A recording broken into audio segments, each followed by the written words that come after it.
Students, I am faculty of Sandipani Higher Secondary School. Today we are going to study class 7 social science. The chapter name of our the subject is humidity and rainfall. आज हम लोग class 7 में social science subject पढ़ेंगे जिसमें हमारे chapter का नाम है humidity and rainfall. In this chapter we will study about कि what we understand by the humidity. Humidity से हम क्या समझते हैं, what are the forms of humidity, humidity के फॉर्म्स क्या होते हैं, क्लाउड्स जो होते हैं वो किस तरह से बनते हैं, and how does rainfall occurs and what are the types of rainfall. ठीक है, रेनफॉल किस तरह से होती, जो बारिश होती किस तरह से होती है और उसके टाइप्स क्या क्या हैं, और जब रेनफॉल होती तो how we can measure the rainfall. We will study in this chapter. तो first we will understand what we understand by the humidity. We experience air all around us. ठीक है, in this planet earth is the only planet where we can exist our life. Earth ही एक ऐसा planet है जहाँ पर कि जो लिविंग थिंग्स होती है, living things means plants, animal, human beings, we all are living things. ठीक है, तो अर्थ ही एक ऐसा प्लानट है जहाँ पर कि हम हमारी लाइफ को पॉसिबल कर सकते हैं और लाइफ हमारी अर्थ में ही पॉसिबल है. क्यों है? Because Earth is a planet where we can find air, water and land. ठीक है, अर्थ ही एक ऐसी जगह है जहाँ पर कि हवा, पानी और ज़मीन है. अगर दूसरे प्लैनेट में जाए तो our life is impossible, there we can't exist our life. दूसरे प्लैनेट में हम हमारी लाइफ को पॉसिबल नहीं कर सकते हैं. ठीक है, तो as I told you that air is air जो रहती है वो अर्थ में पाई जाती है, और एयर जो रहता है हम आसपास हमारी हर जगह क्या है, एयर ही है. Because with the help of air only we are able to take breath. हम एयर की वजह से, हवा की वजह से हम क्या कर सकते हैं, हम सांस ले पाते हैं. It is a part of the atmosphere which envelopes the earth. तो एयर क्या है, एयर हमारे आसपास है, हमारे सराउंडिंग में है. तो एयर क्या है, it is a part of atmosphere. Atmosphere क्या होता है, एटमॉस्फेयर मतलब कि हमारा सराउंडिंग एरिया. ठीक है, जो कि किससे घिरी हुई है, जो एटमॉस्फेयर है कहाँ पर है, अर्थ में है. अर्थ में क्या है, एटमॉस्फेयर भी है और क्या है, एयर भी है. ठीक है, the air in the atmosphere sometimes appears to hot, to cold, sometimes dry और वेट. आपने देखा होगा जो हवा चलती है कैसी रहती है, कभी कभी आप बोलते ना बहुत गर्म हवा लग रही है, ठंडी अच्छी हवा लग रही है, थोड़ी नमी वाली जो हवा रहती है उस टाइप की भी हमें हवा देखने को मिलती है. तो जो एटमॉस्फेयर रहता है, जो एटमॉस्फेयर होता है उसमें जो एयर होती है अलग अलग टाइप की एयर हमें देखने को मिलती है. हॉट भी मिलती है, कोल्ड भी मिलती है, वेट भी मिलती है और ड्राई भी मिलती है.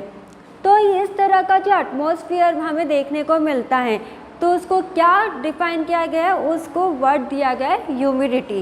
क्या बोला गया है, ह्यूमिडिटी. ह्यूमिडिटी जो कि हवा में क्या पैदा करती है, मॉइस्चनिंग पैदा करती है, नमी पैदा करती है, उसको क्या बोला गया है, ह्यूमिडिटी. तो ह्यूमिडिटी क्या होता है, विच रिफर्स टू द डैम्पनेस और मॉइस्चर टू द एयर. जो डैम्पनेस और मॉइस्चर मतलब कि नमी, जो हवा में क्या लाती हो, नमी लेकर आती है, तो उसको क्या बोला गया है, ह्यूमिडिटी. ह्यूमिडिटी एटमॉस्फेयर के अकॉर्डिंग बढ़ भी सकती है और कम भी हो सकती है. ठीक है, अगर एटमॉस्फेयर टेम्परेचर हाई होगा तो ह्यूमिडिटी भी कैसी होगी, हाई होगी. टेम्परेचर लो होगा तो ह्यूमिडिटी भी कैसी होगी, लो होगी.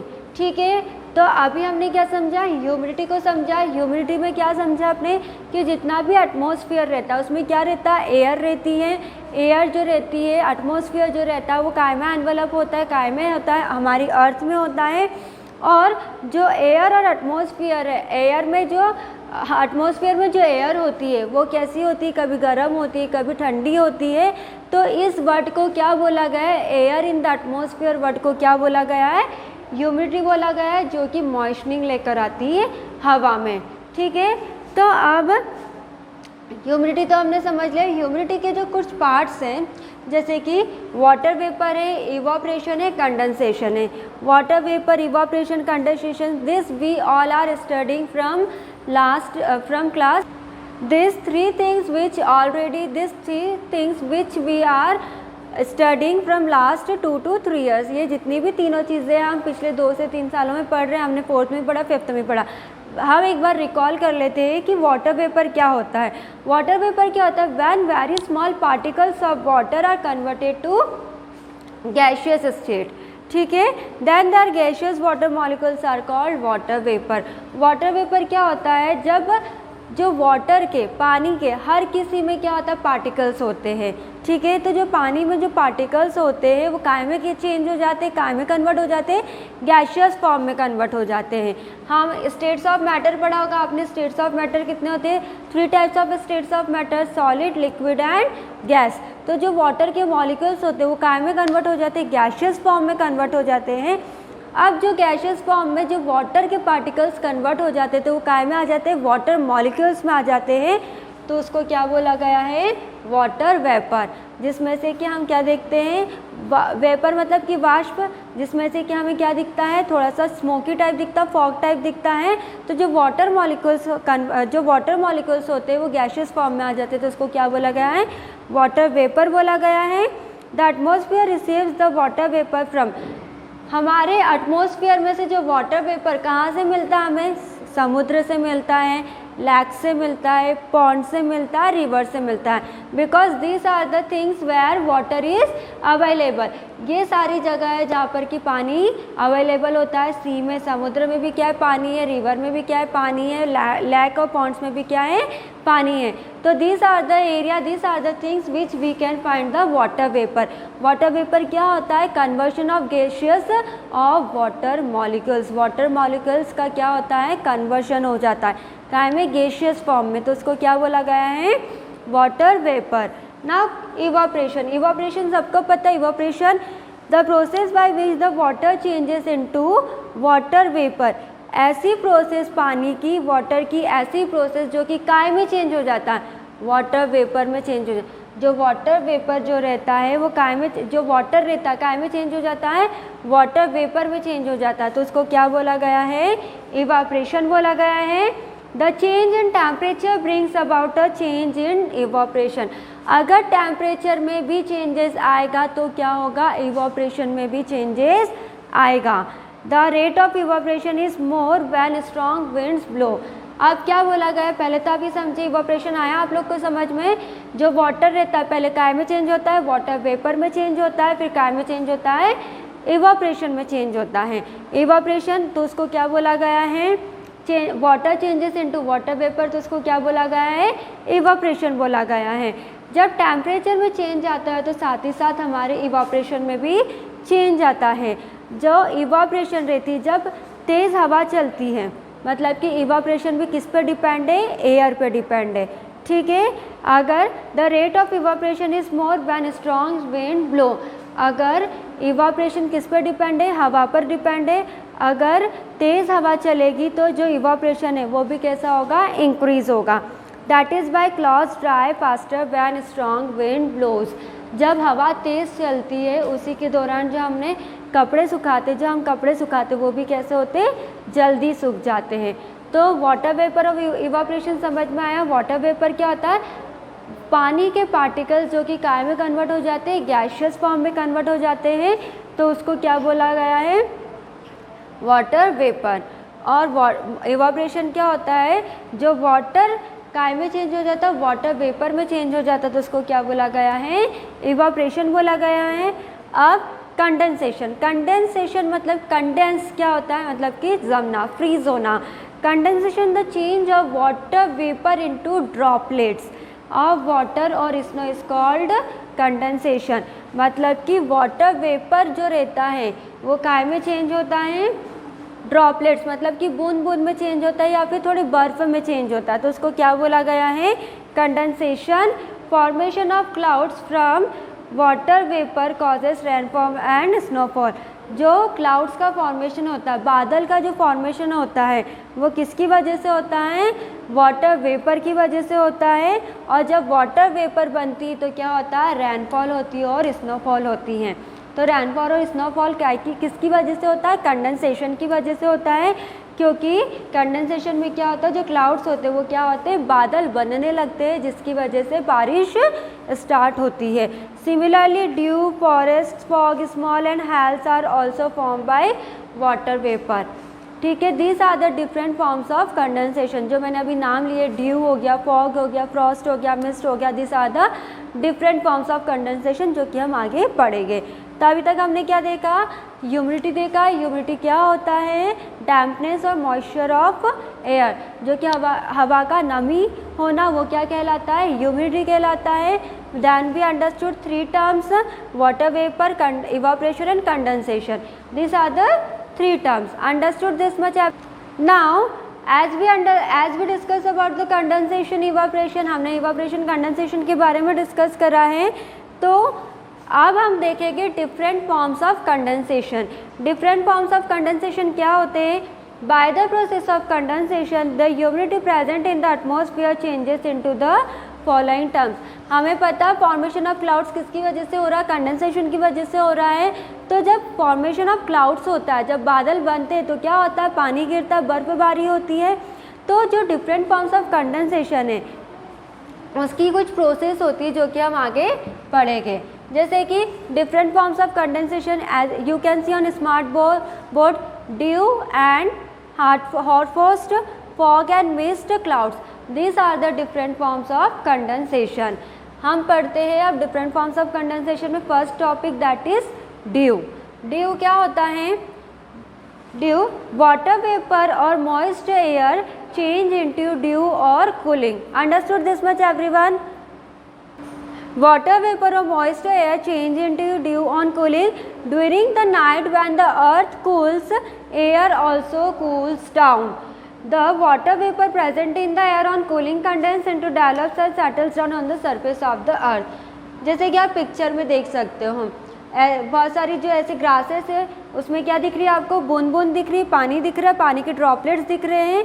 तो ड्यू क्या होता है, जब वाटर वेपर होता है या जो नमी आ जाती है हवा में, तो काय में चेंज हो जाता है, ड्यू में कन्वर्ट हो जाता है। मतलब कि मॉइस्चनिंग ऑफ एयर, जब हवा में मॉइस्चनिंग आ जाती है तो क्या फॉर्मेशन हो जाता है, ड्यू फॉर्मेशन हो जाता है। रात के समय में, जैसे ठंड के समय में आप देखते होगे, जब बहुत ज़्यादा ठंडी हो जाता है, जो एटमॉस्फेयर हो जाता है वो कैसा हो जाता है, बहुत ठंडा हो जाता है। तो अर्थ भी क्या हो जाती है, हमारी ठंडी हो जाती है, जिसकी वजह से जो एयर भी होती है वो क्या हो जाती है, कूल हो जाती है, मतलब वो भी ठंडी हो जाती है। तो जो हमारी एयर में वाटर वेपर प्रेजेंट होता है, जो हवा में वाटर वेपर प्रेजेंट होता है, तो उसमें क्या स्टार्ट होने लगता है, कंडेंसेशन स्टार्ट होने लगता है। और कंडेंसेशन किस फॉर्म में स्टार्ट होने लगता है, ड्रॉप्स ऑफ वाटर में। कभी आपने देखा होगा कि जब आप ठंड के समय में जब आप सोते हैं तो उसमें क्या होता है, जब रात हो जाती है तो उसमें क्या होता है कि जब नमी आ जाती है पूरे हमारे एटमॉस्फेयर में, तो इस टाइप का जो भी हमें ड्रॉप्स ऑफ वाटर हमें देखने को मिलता है, as you can see on smart board. ठीक है, now next form of condensation is frost. Frost क्या होता है, when the temperature of the falls below 0 degree Celsius. मतलब कि ड्यू का अपोजिट क्या है, फ्रॉस्ट है। इट ऑल्सो, जब पूरा अर्थ रहता है वो क्या हो जाता है, मॉइस्चनिंग आ जाती है हमारे अर्थ में। तो जो कंडेंस होता है, जितना भी एटमॉस्फेयर में जितना भी कंडेंसेशन होता है, तो कितने में हो जाता है, 0 डिग्री सेल्सियस, मतलब कि पूरा ही आइस फॉर्म में हो जाता है। तो हमारा जितना भी एटमॉस्फेयर होता है वो किस फॉर्म में हो जाता है, 0 डिग्री सेल्सियस, मतलब कि स्नो फॉर्म में हो जाता है। तो उसको क्या बोला गया है, फ्रॉस्ट। तो dew and frost are the opposite of each other. ठीक है, this two are the different forms of condensation. Understood this much about the different forms of condensation. So dew and frost में कैसे difference हम समझ सकते हैं, droplets of water, मतलब कि पानी की बूंदें, वो क्या है हमारे ड्यू। और ड्रॉपलेट्स ऑफ स्नो, मतलब कि जो बर्फ़ की ड्रॉप्स होती है, जो 0 डिग्री सेल्सियस पे जितना भी टेम्परेचर जो हमारा रहता है 0 डिग्री सेल्सियस पे पूरी तरह से वो ग्रासेस पे क्या हो जाता है, जम जाता है। तो उसको क्या बोला गया है, फ्रॉस्ट बोला है। और ये जो फ्रॉस्ट होती है क्या करती है, हमारी जितनी भी फसल होती है, जितनी भी क्रॉप्स होती है, उसको क्या करती है, डिस्ट्रॉय करती है। मतलब कि ice particle settle down on leaves. हम ये कह सकते हैं कि जितनी भी आइस पार्टिकल्स होती है, क्योंकि हमारा जितना भी टेम्परेचर रहता है कितने सेल्सियस पे चले जाता है, लो पे चले जाता है, 0 डिग्री सेल्सियस पे चले जाता है। तो जो काय में फॉर्म हो जाता है, आइस में फॉर्म हो जाता है, बर्फ़ में फॉर्म हो जाता है। तो जो आइस पार्टिकल्स होती है वो किस में हो जाती है, पूरी सेटल डाउन लीव्स में हो जाती है, जिसकी वजह से हमारी जितनी भी फसल रहती है उसकी वजह से, फ्रॉस्ट की वजह से क्या होती है, डिस्ट्रॉय हो सकती है। ठीक है, तो droplets of water is due and 0 degree Celsius, जितना भी 0 डिग्री सेल्सियस होता है जिसमें कि आइस पार्टिकल सेटल डाउन हो जाती है लीव्स में, उसको क्या बोला गया है, फ्रॉस्ट। ठीक है, अब फॉग और मिस्ट, ये तो दो किसकी पार्ट्स है, डिफरेंट फॉर्म्स ऑफ कंडेंसेशन है, different forms of condensation due and Frost. Third different forms of condensation है फॉग। फॉग क्या होता है, when the temperature of the moist air falls, the water particles gets accumulated over the dust particles present in the air and start floating. This appears as clouds of smoke which is called fog. Fog is formed when the hot and cold air meet. fog सबको पता है, सबने देखा भी, ठंड के दिनों में क्या हो जाता है, पूरा जो बादल रहता है कैसा हो जाता है, ढक जाता है। तो जब टेम्परेचर जो रहता है वो कैसा हो जाता है, पूरा ही ठंडा हो जाता है, पूरे ही नमी वाला हो जाता है। तो उसमें से क्या होता है, जितने भी वाटर पार्टिकल्स रहते हैं वो क्या होते हैं, एक्यूमुलेट होते हैं, मतलब कि वाटर पार्टिकल्स होते हैं एक दूसरे से टकराते हैं। किससे टकराते हैं, जितने भी एयर में जो भी डस्ट पार्टिकल्स होते हैं उनसे क्या होते हैं, एक्यूमुलेट होते हैं, जिसकी वजह से वो क्या होते हैं, डस्ट पार्टिकल्स और वाटर पार्टिकल्स क्या होने लगते हैं, फ्लोट होने लगते हैं। क्योंकि टकराएंगे तो क्या होगा, टकराने के बाद क्या होगा, फ्लोट होने लगेंगे।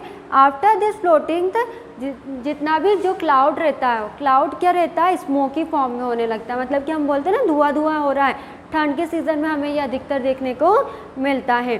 तो इसको क्या बोला गया है, फॉग बोला गया है। और फॉग जो रहता है हॉट एंड एयर, मतलब कि जो हवा, गर्म हवा चल रही है और ठंडी हवा चल रही है, तब दोनों का मेल हो जाता है तो उससे क्या हो जाता है, स्मोकी फॉर्म हो जाता है। तो इसको क्या बोला गया है, फॉग। ठीक है, नाउ मिस्ट। मिस्ट क्या होता है, mist is the lighter version of fog. Mist भी सिमिलर फॉग जैसा ही होता है, पर फॉग में क्या होता है, हमें दूर दूर तक की, बहुत दूर की जो चीज़ें रहती है वो हमें दिखाई नहीं देती है। In mist the water particles do not float in the air. Mist appears as a light smoke. Smoke में क्या होता है, जैसे कि जितने भी जो हवा रहती है वो कैसे चलने लगती है, तेज़ चलने लगती है, स्ट्रॉन्ग विंड ब्लोज होने लगती है। तो इसमें क्या होता है, जो वाटर पार्टिकल्स रहते हैं वो फ्लोट होने नहीं लगते हैं। सिमिलरली फॉग जैसे ही रहता है, पर इसमें क्या होता है, जो दूर की भी चीज़ें रहती है फॉग में हमें दिखाई नहीं देती है। मिस्ट में सिर्फ इतना डिफरेंस है कि इसमें थोड़ा बहुत हम जो दूर की चीज़ें हुई से हम इजीली देख सकते हैं। तो ये मिस्ट जो है लाइटर वर्जन है फॉग का, और फॉग हम अपने नेचुरली हमारी नेकेड आई से हम विंटर सीजन में हम देखते हैं। तो यू कैन सी और smart board difference between the fog, जो धुआं स्मोकी टाइप रहता है दैट इज़ फॉग, और mist it is the lighter version of fog. ठीक है, अब cloud, rainfall, snowfall, hail, these are the different forms of condensation. This we will studied in our next class. ये 4 types के different forms of condensation बचे जो कि हम हमारी नेक्स्ट क्लास में पढ़ेंगे। आज हमने क्या कवर करा, we discuss about the water vapour, condensation, evaporation. Different forms of condensation में हमने क्या पढ़ा, डिफरेंट फॉर्म्स ऑफ कंडेंसेशन में हमने पढ़ा है ड्यू एंड फ्रॉस्ट के बारे में। Droplets of water is called due, and when the ice particles settle down on leaves, जितने भी आइस पार्टिकल्स जब पत्तियों पे लग जाते तो उसको क्या बोला गया है, फ्रॉस्ट बोला गया है। और थर्ड हमने पढ़ा फॉग, और फोर्थ हमने पढ़ा मिस्ट। फॉग क्या होता है, जो भी टेम्परेचर होता है, फॉग स्मोकी ऑफ क्लाउड्स, बादलों में क्या हो जाता है, स्मोकी फॉर्म हो जाता है, उसको क्या बोला गया है, फॉग। और लाइटर वर्जन ऑफ स्मोक क्या होता है, mist. Understood this much everyone, which today we discuss about the humidity and rainfall chapter. In next video, in next class we will study about the clouds, rainfall and snowfall and hail. These are the different forms of condensation. Thank you.